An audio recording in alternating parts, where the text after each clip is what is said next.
Praise the lord అండి. నేటి దిన వాక్యం అపోస్తుల కార్యం 20వ వచనం.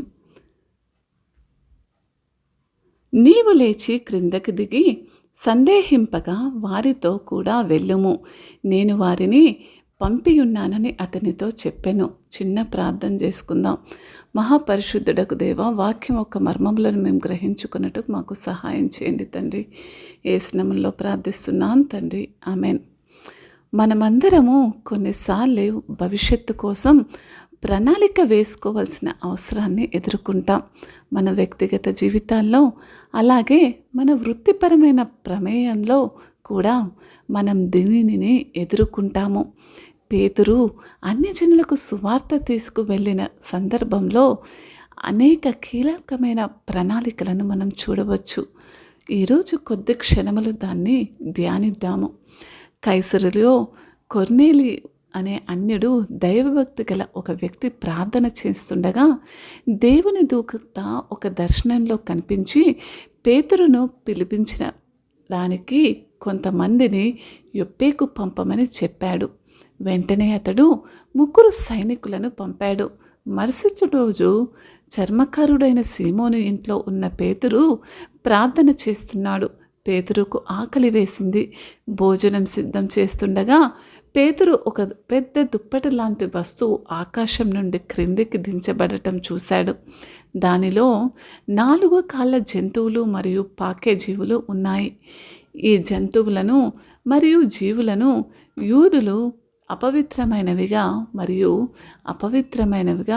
ఖచ్చితంగా భావించారు. అయినప్పటికీ పేతురు పరలోకం నుండి ఒక స్వరం విన్నాడు. లేచి చంపి తినుమని చెప్పాడు. పేతురు అభ్యంతరం చెప్పాడు. అప్పుడు దేవుడు శుద్ధి చేసిన వాటిని తాను అపవిత్రమైన వానిగా పరిగణించకూడదని ఒక స్వరము అతనికి చెప్పింది. అతడు 3 సార్లు ఆ స్వరం విన్నాడు. కలవరపడి పేతురు దీని గురించి ఆలోచిస్తుండగా ఆ 3 వ్యక్తులు కూడా వచ్చేశారు. పేతురు వారి కలవడానికి క్రిందకి దిగి దిగే ముందే ఆత్మ పేతురుతో ఎటువంటి సందేహము లేకుండా దారిలో వారితో వెళ్ళమని చెప్పింది. వారిని కలిసిన తర్వాత పేతురు వారికి రాకకు కారణమేమిటని అడిగాడు. జరిగిన సందర్భమంతా కూడా వాళ్ళు అతనికి తెలిపినప్పుడు అతను వారితో ప్రయాణం అయి వెళ్ళాడు. అయితే చూడండి, పేతురు మనం చూసినప్పుడు ఇక్కడ పేతురు విషయాలలో సువార్త వ్యాప్తి, మన కార్యాచరణ ప్రణాళిక గురించి ఈ భాగం మనకు ఎంతో స్పష్టంగా బోధిస్తుంది. చూడండి, మొదటి విషయం ఏమిటంటే అవసరాలకు మనం స్పందించాలి. దేనికి స్పందించాలి? ఎవరికైనా అవసరం ఉంది, నాకు దగ్గరికి రా, నాకు ఇది ఇవ్వు అని అన్నప్పుడు అటువంటి అవసరతకు స్పందించే హృదయం నీలో ఉండాలని దేవుని వాక్యం సెలవిస్తుంది. రెండవదిగా, అవసరాన్ని పరిగణలోకి తీసుకొని నిబద్ధతతో లక్ష్యాలను నిర్దేశించుకోవాలి. పేతురు విషయంలో అతను కొర్నేలి ఇంటికి వెళ్ళి అన్యులతో కలిసి భోజనం చేసి వారికి ప్రకటించాలని స్పష్టమైంది. అతను ఆ లక్ష్యానికి కట్టుబడి ఉన్నాడు. అయితే పౌలు ఆ లక్ష్యాన్ని ఎంచుకొని అన్యులకు అపోస్తులయ్యాడు. అన్యుల బాధ్యత అతనికి అప్పగింపబడింది. అవునా కాదా? అదేవిధంగా విశ్వాసులుగా మనం తరచుగా మన సమావేశాలలో మనం కూడుకుంటున్నప్పుడు ఆత్మ యొక్క మార్గదర్శకత్వం కోసం ప్రార్థనతో ప్రార్థిస్తాము. ఆత్మ మనతో ఒక నిర్దిష్ట మాట మాట్లాడకపోతే మనకు ఉన్న ఉత్తమ జ్ఞానం మరియు అవగాహనతో మనం ముందుకు సాగాలి. దీనిలో దేవుడు పనిచేస్తున్నాడని మనం నమ్మాలి. మనం మన లక్ష్యాలను నిర్దేశించుకున్న తర్వాత వాటికి పూర్తిగా కట్టుబడి ఉండాలి. మీరు ఒక అమ్మకు సువార్త చెప్పాలనుకున్నాడనుకోండి, ఖచ్చితంగా చెప్పాలి. మీకు దేవుడు ఒక దర్శనం ఇచ్చిందనుకోండి, దాన్ని వివేచించి దాని ప్రకారం నడవాలి. ఏమాత్రమో అలక్ష్యంగా, నిర్లక్ష్యంగా దేవుడిచ్చిన చిన్న పనిలో కూడా మీరు నిర్లక్ష్యత చూపించకూడదు. మనం లక్ష్యాలకు కట్టబడి ఉండకపోతే ఏమీ కూడా సాధించలేమన్నది దేవుడు ఈ విధంగా మనతో మాట్లాడుతున్నాడు. ఈ వాక్యం ద్వారా సందేహాలు లేకుండా వెళ్ళమంటున్నాడు అని ఆత్మ చెప్పింది వినాలా అని మనం కోరుకుంటాం, అవునా కాదా? మనం అలా చేసినప్పుడు మన ప్రయత్నాలను లక్ష్యంపై కేంద్రీకరించాలి. ఆ చేస్తున్న ప్రయత్నంలో పూర్తిగా ఎదుటి వ్యక్తికి మనం చెప్పేది సువార్త అందుతుందా లేదా మనం గ్రహించుకోవాలి. అన్యజనులకు సువార్త ప్రకటించడంలో పేతురు అన్యుల అడ్డంకిని అధిగమించిన చక్కటి వర్తమానం ఇది. దీని నుండి మనం చేరువ కోసం ప్రణాళికల గురించి అనేక కీలకమైన సూత్రాలను నేర్చుకుంటాను. చూడండి, ఎప్పుడైతే మనం వేరే వారి యొక్క అవసరతలకు ప్రతిస్పందిస్తున్నామో చూడండి, అటువంటి వారు మన జీవితంలో దేవుడు తన యొక్క లక్ష్యాలకై వారిని మనకు కోసం పెట్టారనే మనము విశ్వసించాలి. మొదట మనకు విశ్వాసం ఉన్నప్పుడు మనము వారిలో సమస్తము కూడా చేయగల సమర్థులమవుతాము. కొన్నేళ్ళ ఇంటికి పేతురు వెళ్ళడంలో అతని విశ్వాసం గురించి లూకా ప్రస్తావించలేదు.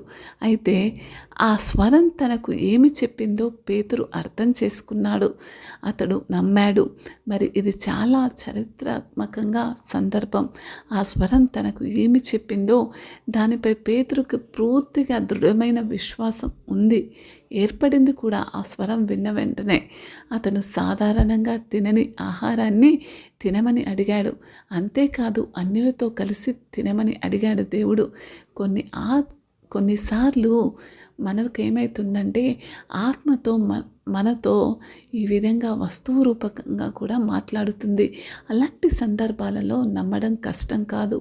ఆత్మ మనల్ని ఏమి చేయమని అడుగుతుందో చూసి మనం ఆశ్చర్యపోవచ్చు, కానీ ఆయన మనల్ని నడిపిస్తున్నాడని మనం తెలుసుకోవాలి. ఇతర సమయాల్లో మనం ఆత్మస్వరాన్ని స్పష్టంగా విననప్పుడు విశ్వాసంతో వ్యవహరించాలనే దీని యొక్క సందర్భం. దేవుని వాక్యంలోని సాధారణ సమాచారం మనలో విశ్వాసాన్ని నింపాలని ఏమాత్రము సందేహము లేకుండా విశ్వాసంతో వెళ్ళు అని ఆత్మ చెప్పే స్వరాన్ని మనం వినగలుగుతున్నామా ఈరోజు మన జీవితాలలో అని మనల్ని మనం పరిగణించుకోవాలి. యాకోబు పత్రిక 2వ అధ్యాయం 18, 19 చూసినట్టయితే, నీకు విశ్వాసం ఉన్నది, నాకు క్రియలున్నవి. క్రియలు లేకుండా నీ విశ్వాసము నాకు చూపుము, నా క్రియల ద్వారా నా విశ్వాసమును నీకు చూపుదును. క్రియలు లేని విశ్వాసము మృతమే కదా అంటున్నాడు. మనం లక్ష్యాలను నిర్దేశించుకొని వాటిని కోగలమని నమ్మడమే కాకుండా వాటిని సాకారం చేసుకోవడానికి ఒక ప్రణాళికను రూపొందించుకోవాలి. ఈరోజు ఎందరో సేవకులు ఎందుకు విఫలమైపోతున్నారంటే వారి లక్ష్యం దైవ చిత్తానుసారమైనది కాదు. దేవుని స్వరాన్ని వాళ్ళు విన్నప్పటికీ కొందరు వింటున్నారు, కొందరు వినలేకపోతున్నారు. వినలేని వాళ్ళు ముందే విఫలమైనప్పుడు విన్నవారు ఆ లక్ష్యాన్ని చేరడానికి ఒక రూపకల్పన చేసుకోవట్లేదు, మధ్యలోనే దాన్ని విడిచిపెట్టేస్తున్నారు. మనం విశ్వాస క్రియలను ఏర్పాటు చేసుకోవాలి. ఇది విశ్వాసం ఫలితంగా జరిగే పనులు, విశ్వాసంతో జరిగే పనులు. సారాంశంలో మనం అవసరానికి ప్రతిస్పందించాలి, మనం నిబద్ధతతో లక్ష్యాలను నిర్దేశించుకోవాలి, మనం ఖర్చును లెక్కించాలి, మనకు విశ్వాసం ఉండాలి, మన క్రియల ద్వారా మనం విశ్వాసం ప్రదర్శించాలన్నదే దేవుడు ఈరోజు ఈ పాఠం నుంచి ఎంతో స్పష్టంగా మాట్లాడుతున్నాడు. చూడండి, అందుకే దేవాతి దేవుడు మళ్ళీ ఏమంటున్నాడంటే, అదేవిధంగా యేసు కూడా ఇలా అంటున్నాడు, మీలో ఎవరైనా ఒక గోపురం కట్టాలని అనుకున్నప్పుడు దానిని పూర్తి చేయడానికి తన దగ్గర తగినంత ఉందో లేదో తెలుసుకోవడానికి మొదట కూర్చొని ఖర్చు లెక్కించడా? ఏదైనా పెళ్లి చేయాలనుకుంటున్నాడో దానికి ఎంత ఖర్చు అవుతుంది, ఈ సంబంధానికి కట్నం ఇవ్వడానికి నేను సమర్థున్నా, అవునా కాదా అని ఏ విధంగా లెక్కించుకుంటామో శిష్యులకు గుర్తు చేయడానికి యేసు ఈ ఉపమానాన్ని ఉపయోగించాడు. అయితే ఖర్చు లెక్కించడం మాత్రమే మన కార్యకలాపాల ప్రణాళికలో అంశం కాదు. అపోస్తులు ఆత్మస్వరానికి విధేయులుగా ఉన్నారు. అన్యులతో కలిసి భోజనం చేయడం, వివాదాస్పదంగా శ్రేష్టంగా మరియు ఖరీదైనదిగా ఉంటుందని పేతురుకు తెలుసు. కానీ అతను ఆత్మస్వరానికి విధేయుడై పౌలు తాను యెరూషలేములో బాధపడుతానని తెలుసు, కానీ అతను ఆత్మలో వెళ్ళానని ఉద్దేశించాడు మరియు తన ప్రాణాన్ని కూడా కోల్పోవడానికి సిద్ధంగా ఉన్నాడనే ఇక్కడ ఈ సందర్భం మనకు తెలియజేస్తుంది. అందుకే నీ దిశానిర్దేశంలో నువ్వేమాత్రము వెనకకు తిరగకుండా ముందు నీ గమ్యాన్ని, నీ లక్ష్యాన్ని ఏర్పరచుకొని ముందుకు సాగిన ఏ సేవకుడు కూడా సేవలో విఫలం కాడని, పేతురు వలె అనేక గొప్ప కార్యములు తన జీవితంలో చేయగలడని ఈ వాక్యం సెలవిస్తుంది. విశ్వాసులుగా ఉంటున్న మీరు దేవుని స్వరం విన్నట్టయితే దానికి తగ్గట్టుగా అనుసరించండి. దేవాది దేవుడు మీ జీవితాలలో గొప్ప కార్యాలు చేయగల సమర్థుడని నేను నమ్ముతున్నాను. దేవాది దేవుడు ఇచ్చిన సందేశాన్ని బట్టి ప్రార్థన చేద్దాం. మహాగణుడవైన దేవా, పరిశుద్ధుడగు తండ్రి, నిత్యుడగు దేవా ప్రభ, మరి ఈరోజు ఈ వాక్యం మా జీవితాలలో ఫలించి ప్రభ, మరి గొప్ప ప్రభ, మరి ఆత్మ ప్రేరణను మాకిచ్చి మమ్మల్ని సేవలో ముందుకు నడిపించాలని అనుకుంటున్నాను. యేసు నామములో ప్రార్థిస్తున్నాను తండ్రి, ఆమెన్.